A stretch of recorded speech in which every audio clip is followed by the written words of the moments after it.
예수님께서 갈릴리 호수에 오셨을 때, 그리고 이제 제자들이 물고기 잡으러 그 갈릴리 호수로 갔을 때, 우리는 이제 당연히 낮에 물고기를 잡을 것 같이 그렇게 생각되지만은 물고기는 주로 밤에 잡힌답니다. 그래서 베드로가 나는 물고기 잡으러 가노라 하고 이제 다른 제자들도 같이 간 그때는 밤이었을 거라 그래. 밤에 이제 그물질을 하는데, 그래서 이제 날이 샌 거죠. 밤새도록 그물질을 하다가 날이 샌 그런 상황입니다. 그래서 날이 새어갈 때 예수께서 바닷가에 서셨으나, 예수님이 바닷가라고 되어 있지만 이건 이제 갈릴리 호수죠. 호수가에 서 계셨는데 제자들이 예수이신 줄 알지 못하는지라. 이 장면도 복음서를 처음 시작할 때 이제 예수님이 바닷가에 지나시다가 배에서 물고기를 잡고 있었던 야고보와 요한, 베드로, 안드레, 이들을 처음 제자들을 부르시잖아요. 그때 그들이 배와 그물을 버려두고 예수를 쫓으니라, 이렇게 이제 말씀이 있는데, 그때 장면하고 같은 장면이죠. 제자들은 이제 물고기를 잡고 있었고, 예수님께서는 그 갈릴리 호수 이제 호숫가에, 여기 바닷가라고 되어 있는데 바닷가에 이제 서 계시고 3년의 차이가 나죠. 3년 전에 이와 같은 장면이 있었잖아요. 3년 전에. 그리고 3년 후에 또 비슷한 장면이 이제 이루어진 것인데요. 그런데 그 3년 동안에 그 3년 그 동안의 결과와 같은 의미를 이렇게 말씀한 거예요. 제자들이 예수신 줄 알지 못하더라. 3년 전에도 몰랐죠. 3년 전에도 예수님이 누구신지 제자들이 몰랐고, 그럼 왜 따라갔느냐? 그것도 좀 궁금하긴 해요. 왜 예수님이 내가 너희로 사람을 낚는 어부가 되게 하리라 라는 그 말씀을 그 배에 있었던 제자들 베드로와 안드레, 야고보와 요한이 어떻게 그 말씀을 듣고 따라갔을까? 좀 이해가 안 되잖아요. 예수님을 전혀 몰랐을 가능성이 없거든요.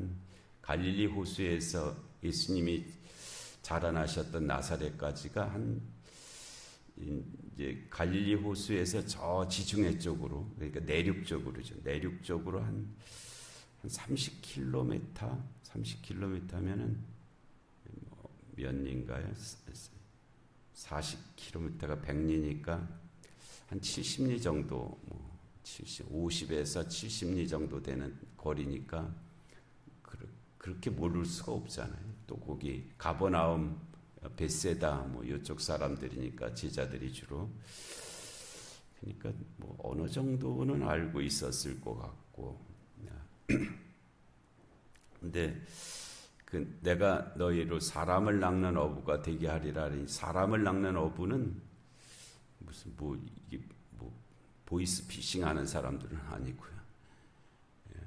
그 당시 관례적인 언어로는 그 랍비를 가리키는 말이었습니다. 사람을 가르치는 자가 사람을 낚는 어부라는 말로 쓰였거든요.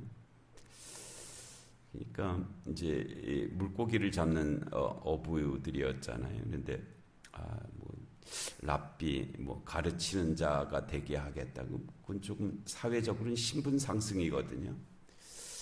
그래서 그런 의도로 받아들였을까? 꼭 그럴 것 같지는 않잖아요. 그런 것 같지는 않고.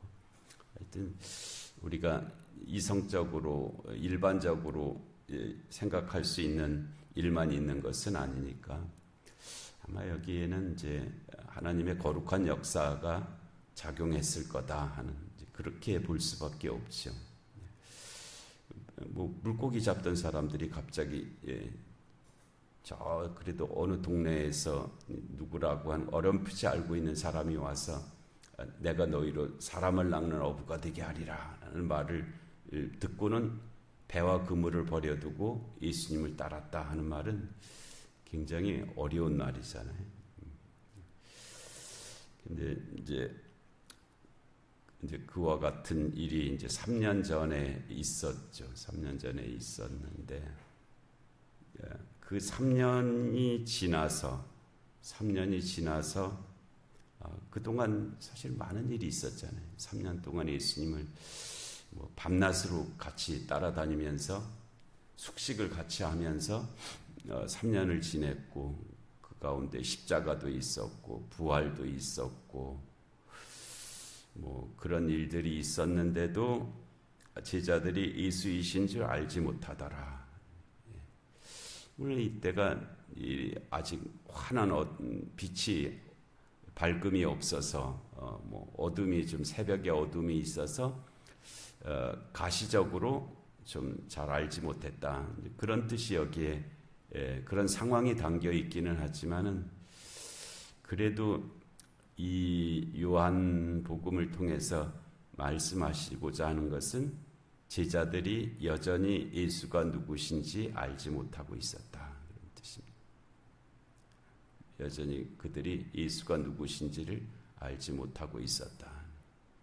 그렇게 3년 동안이나 숙식을 같이 하면서 지냈으면서도 예수님의 십자가와 부활을 경험했으면서도 제자들이 여전히 예수가 누구신지를 알지 못하고 있었다. 큰 말씀이죠. 큰 말씀이고 우리들도 뭐 하여튼 평생 예수 믿는다고 하면서 여기까지 왔지만은 예수가 누구신지를 알지 못했다 하는 그 말씀이 뭐 큰 울림이 있는 그런 말씀이 되기도 하잖아요. 또 어떤 때는 그런 말씀, 제자들이 예수이신 줄 알지 못하고 있었다. 진짜로 교회 다니는 사람들이 예수가 누구신지를 안다면 진짜 많은 변화가 있을 것입니다. 엄청난 역사가 있을 터인데. 예수께서 이르시되 얘들아라고 부르셨어요. 이 말도 좀 어려운 말이잖아요. 예수님께서 얘들아, 진짜로 그러셨을까? 지금 같은 감각으로는 그러시지 않았을 것 같은데 라는 생각이 더 많죠. 우선은 예수님 12제자, 지금 가룟 유다는 여기 없죠. 11명의 제자만을 생각했을 때도 예수님보다 나이가 많은 사람들이 더 많았을 것 같아요. 11 제자 중에 예수님보다 나이가 적은 제자 요한은 아마 더 적었던 것 같아요. 사도 요한은 예수님보다 나이가 적었을 것 같고 그 11 제자 중에 상당 부분은 예수님보다 나이가 많았어요. 뭐 베드로 결혼했잖아요. 다 나이가 많았을 것 같고 이 레위 이 세관원이었단 말이에요. 직업을 갖고 있는 사람이죠. 그러니까 어느 정도 나이가 더 많았을 것 같은데 얘들아라고 그렇게 부르셨을까? 그것도 이제 좀 생각이 있죠. 물론 그 예수님께서 관계적으로 양의 목자가 되시고 또 아버지와 같은 의미가 있으시고 뭐 그런 관점에서 그 부성적 관점에서는 얘들아라는 표현이 있을 수 있죠. 근데 여기서 의도적인 표현인 것 같아요. 이것도 그 앞에 있는 제자들이 예수신 줄 알지 못하더라 하는 말씀을 더 강조하는 그런 의미이죠. 얘들아라는 게 파이디아라는 말인데 파이디아라는 말이 소년들아 뭐 그런 또는 젊은이들 뭐 이 정도까지도 가능한 우리가 얘들아라는 우리 한글로는 아주 작은 10대가 채 되지 않은 아이들을 부르는 말 같잖아요. 얘들아, 꼬마들 부르는 말 같은데 그런 어감은 아니고 하여튼 젊은이들, 소년들 이렇게 그 정도로 통용됐던 그런 파이디아라는 말인데, 하여튼 이 얘들아라는 말도 그러니까 아직 어른이 되지 못한 그런 의미거든요. 아직 성숙하지 못한. 그러니까 이 앞에서 제자들이 예수신 줄 알지 못하더라 하는 그 상태를 다시 한번 일컫는 말이죠. 육신적으로는 몇 살이 되었는지 모르지만 아직 그 내면은 성숙함에 있어서는, 믿음에 있어서는 얘들아라고 불릴 만한 그런 상태다라고 하는 거예요. 그래서 예수께서 이르시되 얘들아라고, 이거는 예수님이 무슨 비인격적으로 그렇게 호칭했다는 뜻보다는 제자들의 상태가 그와 같았다라고 그렇게 보여지는 그런 말씀이죠. 예수께서 이르시되 얘들아 너희에게 고기가 있느냐라고 물으셨어요. 대답하되 없나이다. 이 질문과 대답도 처음 제자로 부름을 받을 때 밤새도록 물고기 잡았지만은 한 마리도 잡지 못했던 그때의 상황과 비슷한 그런 맥락을 가지고 있죠. 그러니까 자꾸 예수님께서는 이제 그 질문을 통해서 그들이 스스로 깨달을 수 있는 계기를 주시는 거예요. 자꾸 이제 깨달을 수 있도록, 스스로 깨달을 수 있도록 그렇게 말씀하십니다. 고기가 있느냐 대답하되 없나이다. 그들이 그럼 뭘 갖고 있을까요? 뭘 갖고 있을까요? 우리에게 있는 것은 뭐고 없는 것은 뭘까? 그런 생각을 할 수 있죠. 도대체 내가 지금 나에게 있는 것은 뭐고 없는 것은 뭘까? 나중에 베드로와 요한이 그 성령을 받고 나서, 성령 체험을 하고 나서는 금과 은은 내게 없거니와 내게 있는 것을 내게 주노니 곧 나사렛 예수의 이름으로 일어나 걸으라 했습니다. 그때서야 그들은 있는 것과 없는 것이 바로 됐어요. 지금은 여전히 그들은 있는 것과 없는 것이 뒤바뀌어 있습니다. 우리에게 있어야 될 것은 있어야 되고 없어야 될 것은 없어도 되는데, 그것이 여전히 이 제자리를 찾지 못한 그런 삶의 모습, 그런 것을 보여주고 있죠. 우리에게 있어야 될 것은 뭐고 없어도 될 것은 뭔가, 거기에 대한 바른 정립, 대답 이런 것이 이제 필요한 그런 말씀입니다. 너희에게 고기가 있느냐? 사실 고기가 그렇게 중요한 것은 아니거든요. 고기가 그렇게 중요한 것은 아닌데, 없나이다. 이 말씀은 너에게 있어야 될 것이 있다 하는 그런 말씀이기도 하죠. 이르시되 그물을 배 오른편에 던지라 그리하면 잡으리라 하시니, 오른편, 우리 동양은 전통적으로 왼편이 강조되거든요. 좌의정이 먼저잖아요. 좌의정, 우의정. 배 오른편인데 성경의 전통은 오른편을 이제 강조하죠. 하나님 보좌 우편에 계시다. 좌편이 아니라 우편에 계시다. 오른편이 더 의미 있는 장소로 그렇게 말씀을 하십니다. 그래서 왼편이 아니고 오른편에 던져라. 근데 우리들은 자꾸 왼편에 던지는 삶을 삽니다. 자꾸 왼편에 던지거든요. 내가 원하는 쪽이 그쪽이고, 내가 바라는 쪽이 그쪽이고, 내가 기대하는 쪽이 그쪽이기 때문에 자꾸 그쪽에다가 던지는데, 배 오른편에 던지라라고 그렇게 말씀을 하셨어요. 그리하면 잡으리라라고 그렇게 말씀하셨죠. 우리들도 이 삶이 선택이잖아요. 항상 선택. 배의 왼편 아니면 오른편이죠. 앞뒤로 던질 수는 없으니까 왼편에 던질 것이냐 오른편에 던질 것이냐, 수많은 선택이 우리의 삶을 구성하고 있는데 어느 편에 던질 것이냐는 때로는 이쪽에다 던지기도 하고 때로는 저쪽에다 던지기도 하면서 우리가 여기까지 살아왔잖아요. 이렇게 말할까 저렇게 말할까, 이걸 살까 저걸 살까, 이걸 택할까 저걸 택할까, 그런 수많은 선택을 하면서 여기까지 이제 살아왔는데, 이 배 오른편에 그물을 던지라 하는 말씀은 이제 주님께서 던지라고 하는 곳으로, 택하라고 하는 곳으로 그리하라라는 그런 말씀입니다. 그리하면 잡으리라 하시니, 그제서야 이제 제자들이 배 오른편에 그물을 던졌죠. 그랬더니 물고기가 많아 그물을 들 수 없더라. 그와 같은 역사가 그들 앞에, 이게 계시적 사건이죠.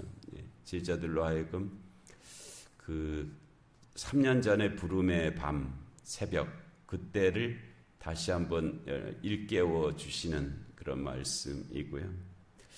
그러니까 이런 일들 때문에 이제 예수님께서 우리가 갈릴리에서 보자라고 그렇게 말씀하신 것입니다. 사실은 예루살렘으로 제자들이 갈 때 그 제자들의 마음속에는 기대감을 갖고 갔거든요. 예루살렘에 가면 이제 드디어 이제 그 메시아가 임하시는, 우리 주님께서 메시아이심을 드러내시고 하나님의 나라가 세워지고, 그러면 그 좌우편에 누가 앉을 것이고, 뭐 이제 정말 우리에게도 좋은 일이 있으리라라는 그런 기대감으로 예루살렘에 갔는데, 거기서 예수님이 죽으시고 십자가를 지시고 무덤에 묻히시고 뭐 이렇게 되어버린. 그래서 예루살렘은 실패의 장소죠. 제자들에게 실패의 장소고 어리석음의 장소였습니다. 그런데 이제 갈릴리에서 보자고 하신 것은 그 실패를 딛고 다시 일어설 수 있는 자리, 처음에 믿음으로 부름을 받았던 그 장소가 이제 갈릴리. 그래서 예수님께서 부활하시고 나서 여제자들에게 그 남제자들에게 가서 갈릴리에서 보자고 전하라라고 해서 이제 갈릴리에서 다시 만나시게 된 건데요. 우리가 뭐 자주 쓰는 말로 첫 믿음이라는 그런 말을 쓰잖아요. 첫 믿음을, 그때 그 순수함과 뜨거움, 거기에 대한 향수, 그리움, 뭐 그런 것들인데, 우리가 살면서 잊어버린 그런 것들 중에 하나이기도 하고요. 그래서 그와 같은 것을 회복해 주시려고 물고기가 많이 잡힐 수 있도록 그렇게 해주신 은혜를 베푸신 것이죠. 예수께서 사랑하시는 그 제자가 베드로에게 이르되 주님이시라 하니, 예수께서 사랑하시던 그 제자, 사도 요한이죠. 항상 자기 이름을 밝히지 않고 이런 식으로 이제 자기를 드러냈는데, 그 요한이 제일 먼저 주님을 알게 됐지.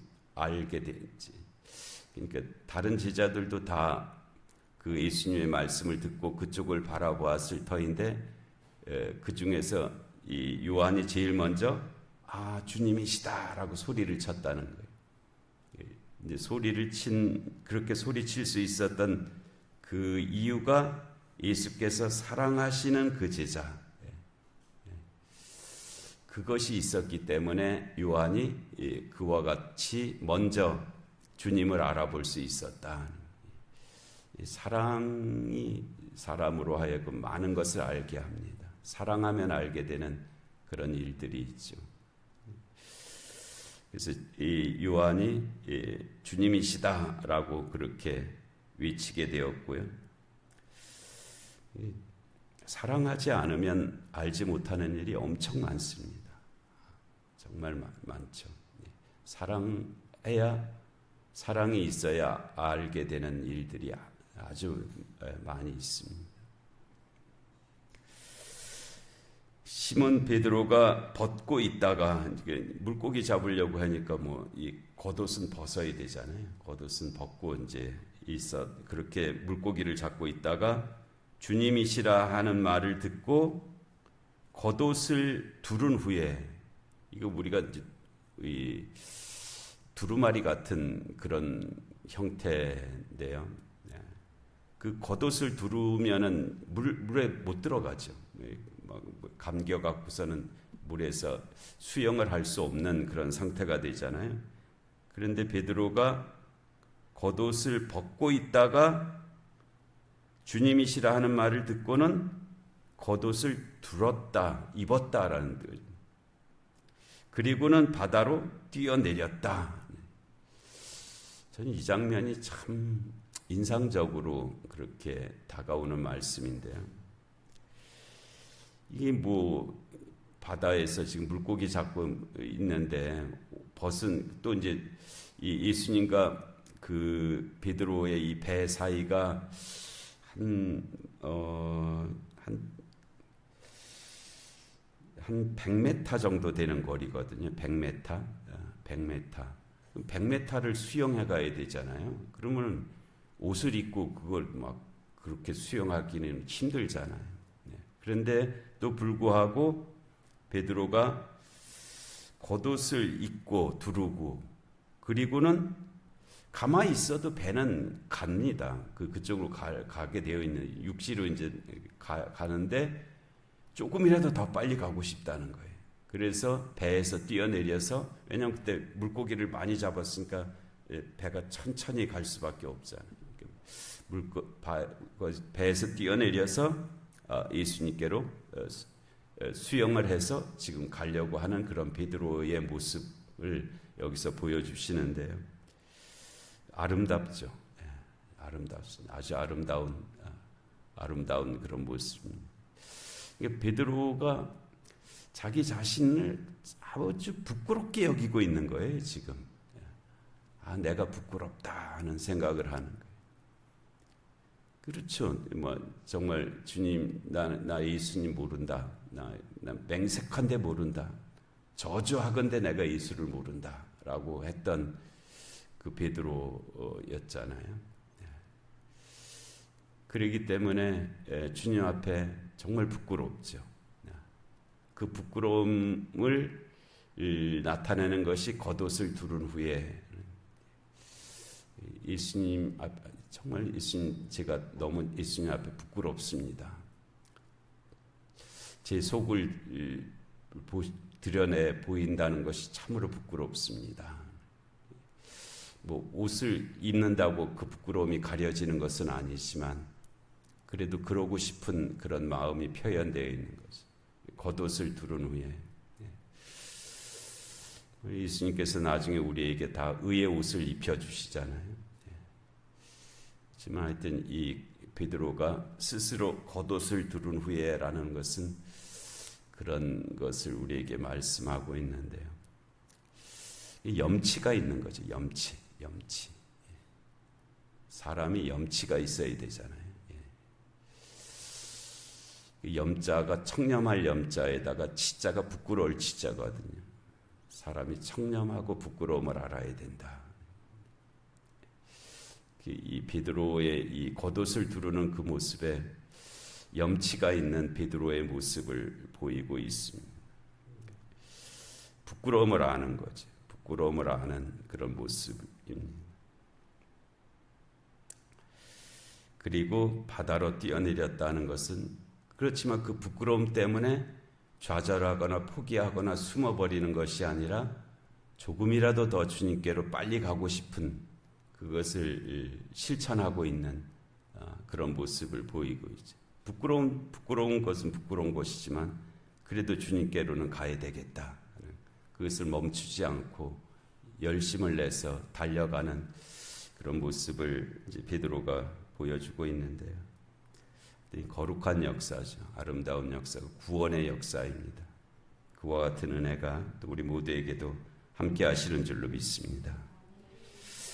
은혜로우신 하나님 아버지, 오늘 거룩한 주일의 새벽 하나님 주의 전에 나올 수 있도록 은혜 주셔서 하나님 감사합니다.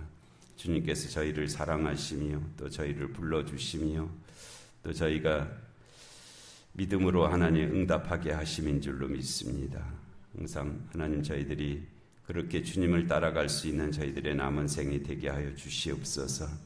하나님 오늘 이전에 속한 모든 성도들이 주의 날 주의 전을 향한 열심히 특심하게 하여 주시어서 하나님이 원하시는 귀한 예배를 드릴 수 있게 하여 주시옵소서.